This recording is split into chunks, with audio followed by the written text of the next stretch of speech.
Fala curioso e fala curiosa, estamos de volta para mais um vídeo aqui no canal. E bem galera, pecado ou necessidade? Esse era o grande dilema enfrentado pelos clérigos medievais ao se colocarem na difícil tarefa de converter a Europa bárbara e romana ao cristianismo.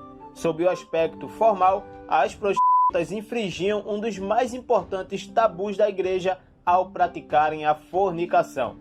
Por outro lado, as demandas do mundo cotidiano reiteravam vez após vez que o banimento da prostituição era uma missão praticamente impossível. No vídeo de hoje, você vai saber como eram os prostíbulos da era medieval. Esse tema foi muito solicitado por vocês, então, por favor, ajudem esse vídeo com o seu like para alcançar mais pessoas curiosas como você. O meu nome é Alex Lima e sejam muito bem-vindos ou bem-vindas ao canal Fala do Mundo. Uma das justificativas mais comuns a manterem a prostituição ativa girava em torno do próprio controle de pecados observados como mais graves. O uso que os homens faziam dos bordéis funcionava como meio para que as mulheres respeitáveis não fossem vítimas de sedução ardilosa e violação. No fim das contas, seria menos grave violar os limites do corpo de uma mulher que já havia caído em pecado do que desgraçar uma mulher casta seguidora dos princípios morais da igreja.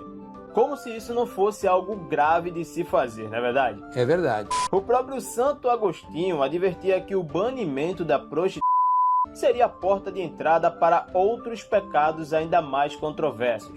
Ou seja, as prostitutas eram importantes para reprimir o desejo em práticas pecaminosas mais pesadas.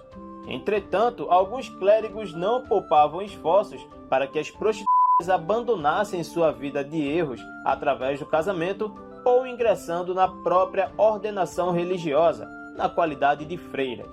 No início da Idade Média, alguns romanos reagiam à conversão religiosa das prostitutas, obrigando mulheres cristãs a tomarem o lugar da convertida.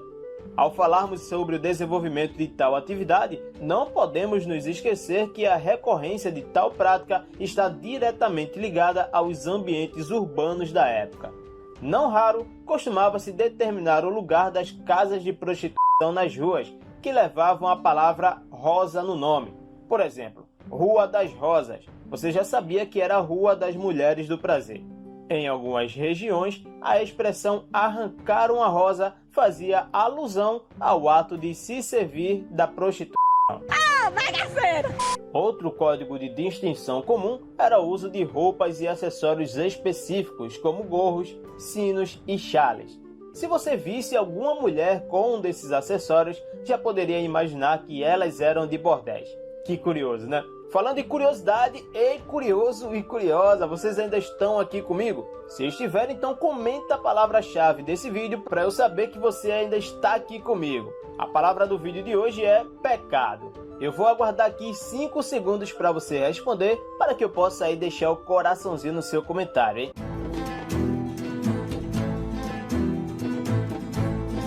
Muito obrigado pelo seu comentário, pode deixar comigo que eu estaria agora mesmo lendo o seu comentário e vou deixar o coraçãozinho e ainda por cima eu vou responder, olha só. Ai, que delícia! Continuando com o vídeo, no fim do Império Romano, os adeptos do cristianismo enfrentavam a prostituição através da conversão das mulheres. Segundo Lugio Bassman, em seu livro História da Prostituição, uma interpretação cultural.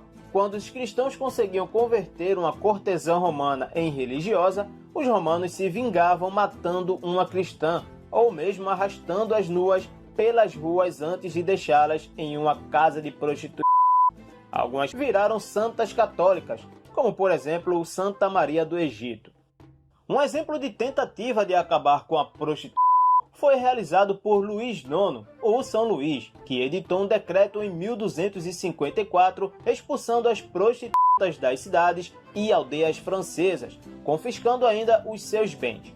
O problema que tal medida teria causado, porém, podem ser imaginados ao se saber que 2 anos depois, em 1256, ele alterou a ordem, determinando que as prostitutas deveriam viver longe das pessoas e locais honrados. e ele acabou confinando-as em locais específicos nas periferias das cidades, mostrando que era difícil eliminar a prática de venda do corpo feminino.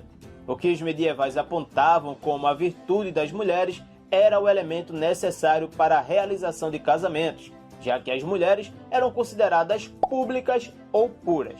Muitas delas, depois de serem violadas, caíam na prostituição.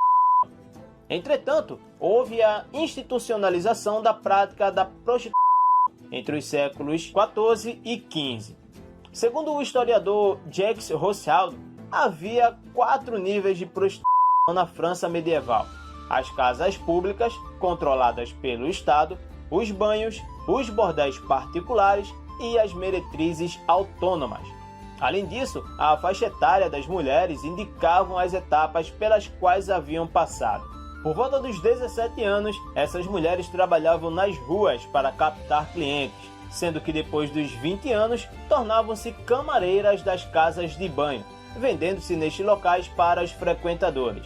Por volta dos 28 anos, tornavam-se pensionistas dos bordéis. Depois dessa idade, quando a beleza da juventude havia sido perdida, algumas mulheres se tornavam cafetinas em bordéis e algumas poucas se casavam, sendo que a maioria delas se retirava para conventos criados para acolher as mulheres pecadoras e arrependidas.